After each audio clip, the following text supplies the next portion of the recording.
Vamos então ao 27º capítulo, o caluniador.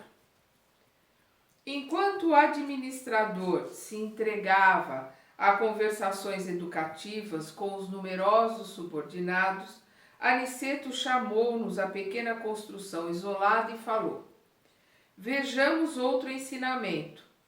Avançamos na direção de algumas câmaras separadas. Nosso instrutor abriu uma porta e vimos um louco que parecia fundamente irritado. Fixou em nós o olhar inexpressivo e gritou estentoricamente. Aniceto, porém, adiantou-se e cumprimentou-o atencioso. Como vai, Paulo?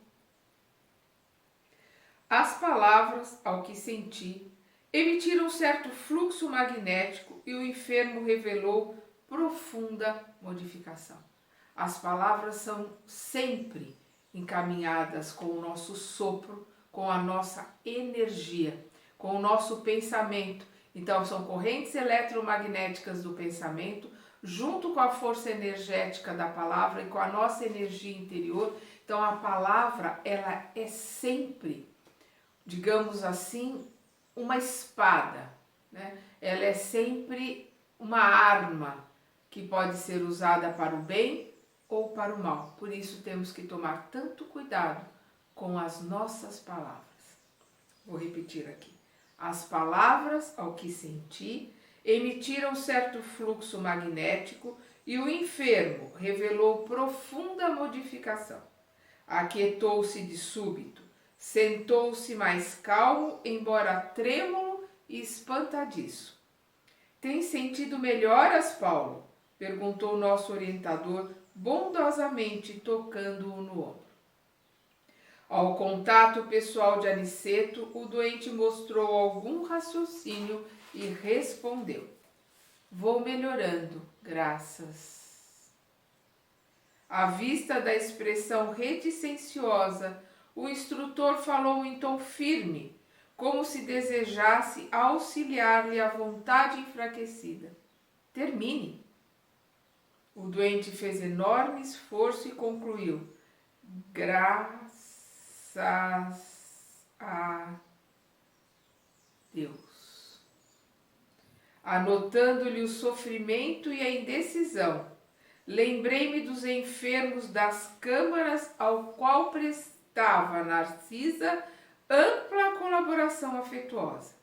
Percebendo-me as íntimas considerações, disse o mentor esclarecido: Vem a diferença entre os que dormem, os que estão loucos e os que sofrem?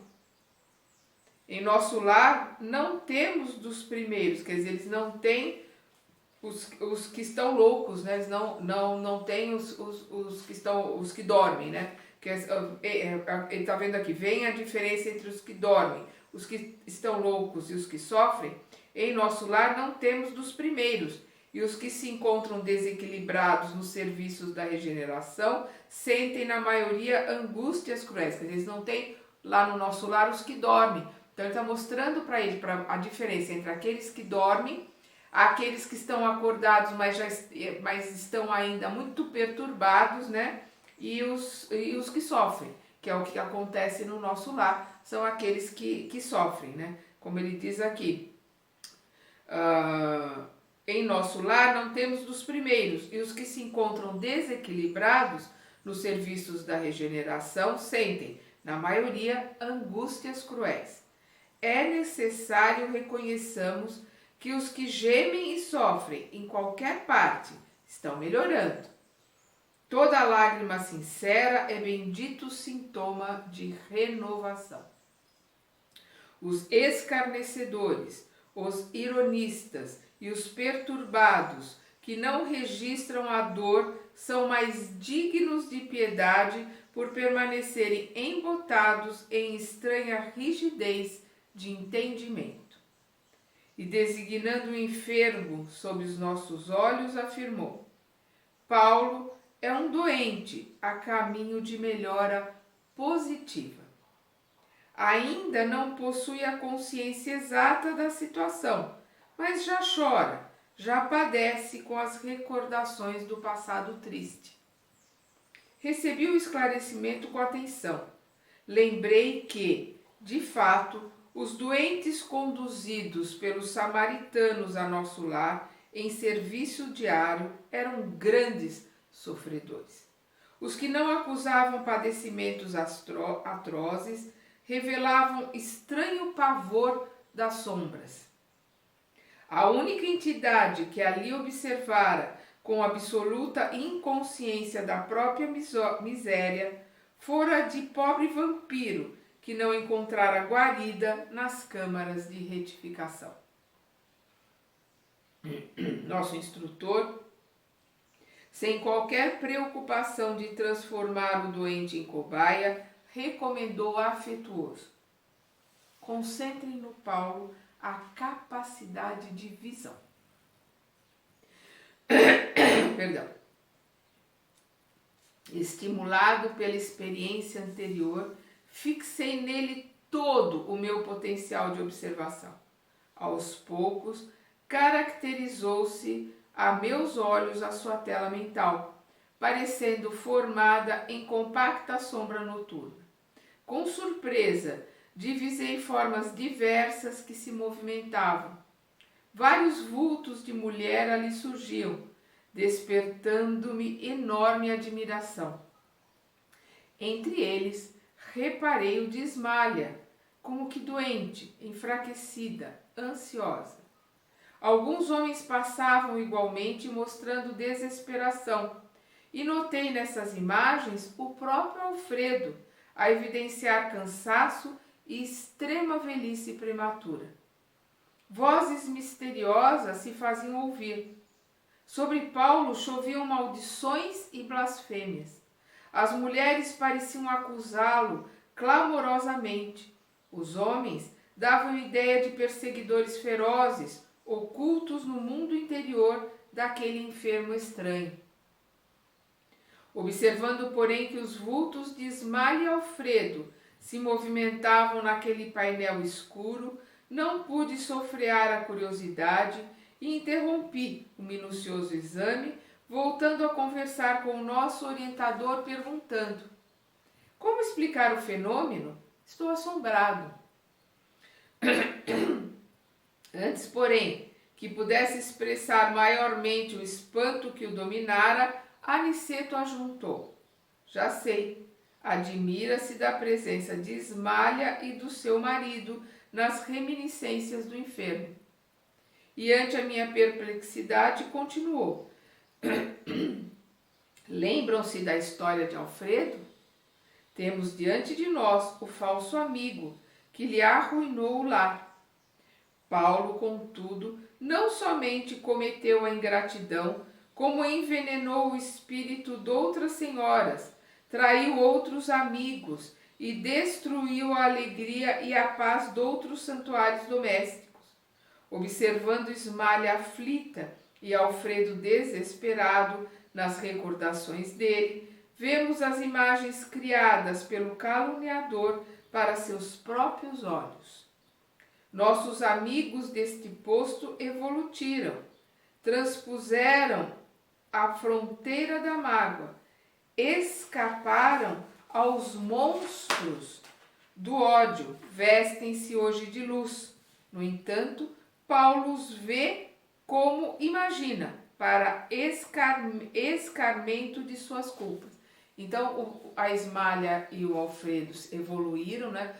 Já perdoaram o Paulo, já são espíritos mais elevados, mas o Paulo ali nas suas reminiscências, ele vê o Alfredo e a Ismália exatamente como ele os via na terra, ela sofrendo, padecendo pelas calúnias mentirosas dele, e o Alfredo sofrendo igualmente por causa dessas calúnias.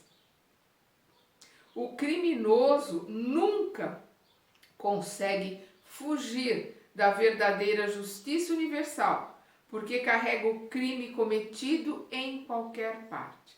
Porque todas as coisas, nossos atos, todos os nossos pensamentos, todos os nossos sentimentos estão gravados na nossa consciência. E eles nos acompanham o tempo todo, aonde nós formos encarnados ou desencarnados. Tanto nos círculos carnais como aqui, a paisagem real do espírito é a do campo interior. Viveremos de fato com as criações mais íntimas de nossa alma. Então, aqui ele diz aqui, tanto nos círculos carnais como aqui, lá, né, no plano espiritual, a paisagem real do espírito é do campo interior. A paisagem que nós vivemos, o mundo que nos circunda, ele é formado em nós mesmos, no nosso mundo interior. É esta paisagem que nós carregamos conosco para onde nós formos, encarnados ou desencarnados. E é dentro dessa sintonia que nós vamos viver. Às vezes as pessoas falam, eu tenho medo de ir para o umbral. Você só vai para o umbral se você estiver vivendo no umbral aqui.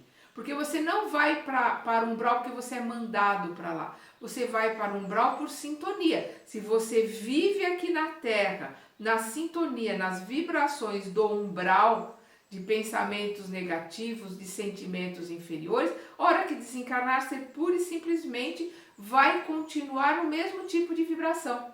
Com a diferença que no plano espiritual as sintonias são separadas. Aqui você pode conviver com a sua mãe, que pode ser um espírito iluminado, você pode assistir uma palestra do Divaldo, que é um espírito iluminado, você pode conviver com outras pessoas que estão num grau de luminosidade, de elevação moral acima da sua, e você está ali se sentindo bem.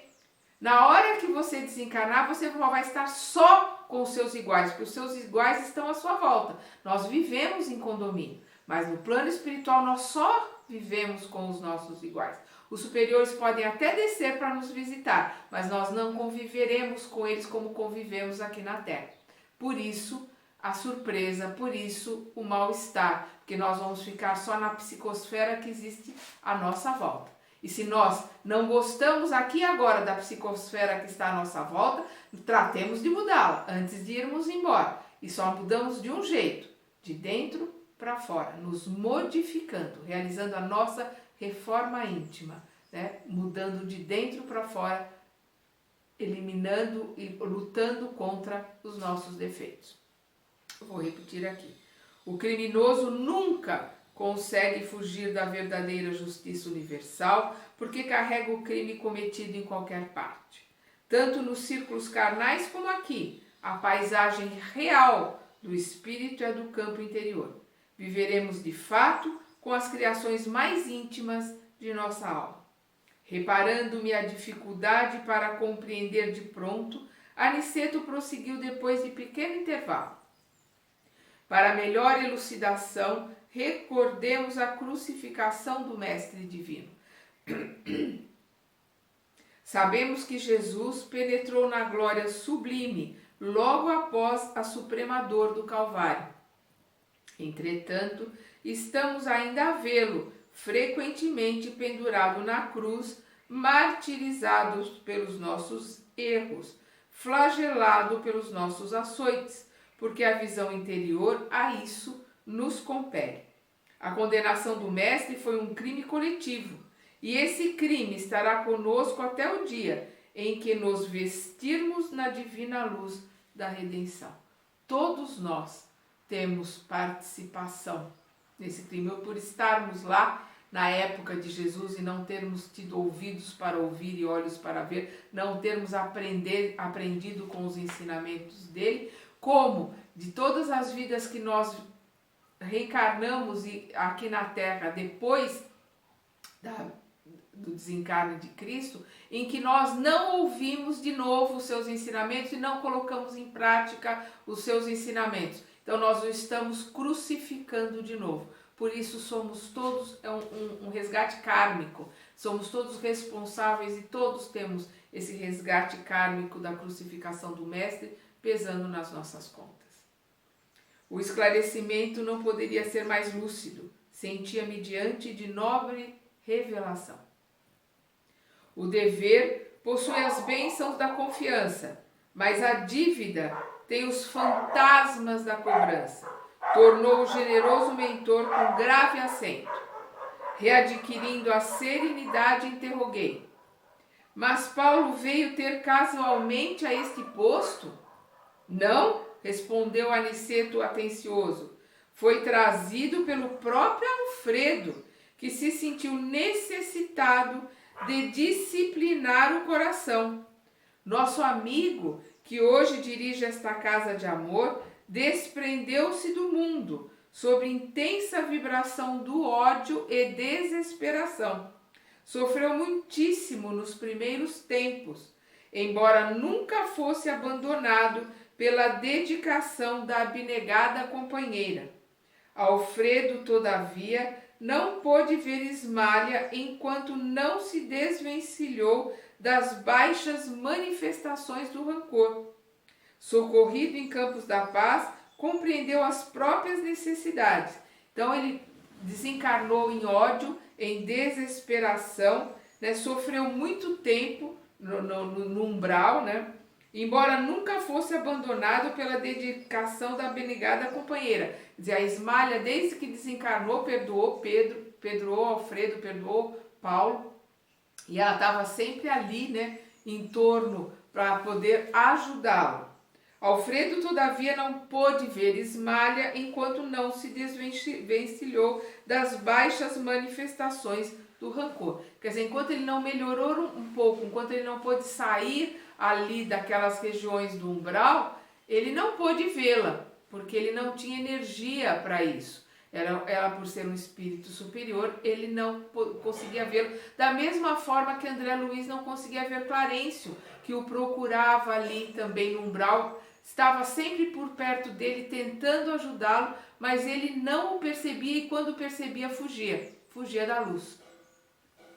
Socorrido em Campos da Paz, compreendeu as próprias necessidades. Tão logo adquiriu algum mérito, intercedeu pelo amigo infiel, buscou-o em recanto abismal e tão nobremente se dedicou ao aperfeiçoamento de si mesmo que conquistou a posição de administrador de um posto de socorro. Então, tão logo ele entendeu as necessidades do perdão, as necessidades do ressarcimento, ele foi atrás do Paulo, ele buscou nas regiões abismal, nos abismos onde ele estava, e o trouxe para procurar, para ali, para o Campos da Paz, para procurar auxiliar. Trouxe o tutelado em sua companhia e trata-o como irmão atualmente. Olha que coisa linda, ele saiu do ódio, da raiva, do rancor para a irmandade, né? Para o amor de irmão, tratando-o como irmão. Não julguem que o marido de Ismália conseguiu essa vitória espiritual tão somente pelo fato de desejá-la. Ele desejou-a, procurou-a, alimentou-a e agora permanece na realização. Há muitos anos conversa com Paulo diariamente. Então é a diferença do desejo e da vontade.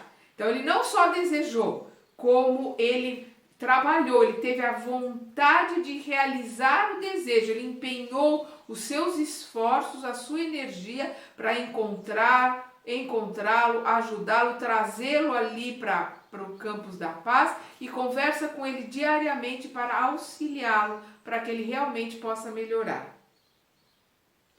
Ele desejou-a, procurou-a, alimentou-a e agora permanece na realização. Isso é vontade, né? Ele exerceu a sua vontade com todo o trabalho, com toda a dedicação, com toda a disciplina que a vontade exige para que a gente possa realizar alguma coisa. Há muitos anos conversa com Paulo diariamente. Nos primeiros tempos, aproximava-se do enfermo como necessitado de reconciliação. Depois, como pessoa caridosa. Mais tarde, adquiriu entendimento, comparando situações. Em seguida, sentiu piedade. Olha só. Então, primeiro ele queria conciliação, depois ele foi entender os pontos de vista do Paulo e depois ele teve piedade do Paulo. Logo após, experimentou simpatia e presentemente conquistou a verdadeira fraternidade, o amor sublime de irmão pelo ex-inimigo. Então agora sim ele conquistou a verdadeira fraternidade, porque agora ele consegue olhar para o ex-inimigo como um irmão, tendo por ele amor, né? Amor de irmão. Fazendo pequena pausa, voltou a dizer espirituosamente: Como veem, o ensinamento de Jesus quanto ao batei e abrir-se-vos-á é muito extenso. No plano da carne, insistimos à porta das coisas exteriores, procurando facilidades e vantagens, mas aqui temos de bater à porta de nós mesmos para encontrar a virtude e a verdadeira iluminação. Então, quando Jesus coloca bater e abrir-se-vos-á, nós temos que realmente bater buscando de verdade, não só o desejo, eu gostaria tanto, mas não quer se dar o trabalho, nem sair da sua zona de conforto. É a porta se abrindo, se apresentando todos os trabalhos, todas as dificuldades para que a gente possa realizar aquilo que nós queremos, que a gente enfrente essas dificuldades e realmente realize aquilo que desejamos fazer. Vicente, que até então se conservara calado, indagou: Paulo, todavia, permanecerá aqui indefinitivamente? Nosso instrutor fez um gesto significativo e concluiu: voltará breve à terra. Ismália tem feito a seu favor inúmeras intercessões e não deseja que ele, ao retomar a razão plena, se sinta humilhado com o benefício das próprias vítimas. Uma das irmãs, por ele caluniada no mundo, já voltou ao círculo carnal e a abnegada esposa de Alfredo pediu-lhe que recebesse Paulo como filho, tão logo seja oportuno. Então nós vemos aqui a humildade, a misericórdia daqueles que realmente atingiram um estado mais elevado, um estado de luz, né, de elevação moral, de luminosidade, como no caso de Ismália, onde ela não quer que ele seja humilhado, ele não quer que ele se sinta ali humilhado na presença das vítimas dele, né? Que ele não se aperceba ser socorrido pela Ismália e pelo Alfredo. Então ela está tratando para que ele possa ter um reino em carne o mais breve possível com uma das mulheres que ele caluniou, uma das mulheres que se sentiram prejudicadas por ele, e vai vir como filho para reacender os laços, para minimizar as dores e acentuar os perdões mútuos ali, tão necessitados entre ela, que foi caluniada por ele, e ele, que necessita do perdão, e ela como mãe, com certeza, vai perdoá-lo no primeiro abraço, no primeiro encontro de olho no olho, e ele, amando-a como mãe, terá por ela um carinho muito grande. Vamos continuar estudando e aprendendo no próximo capítulo deste livro.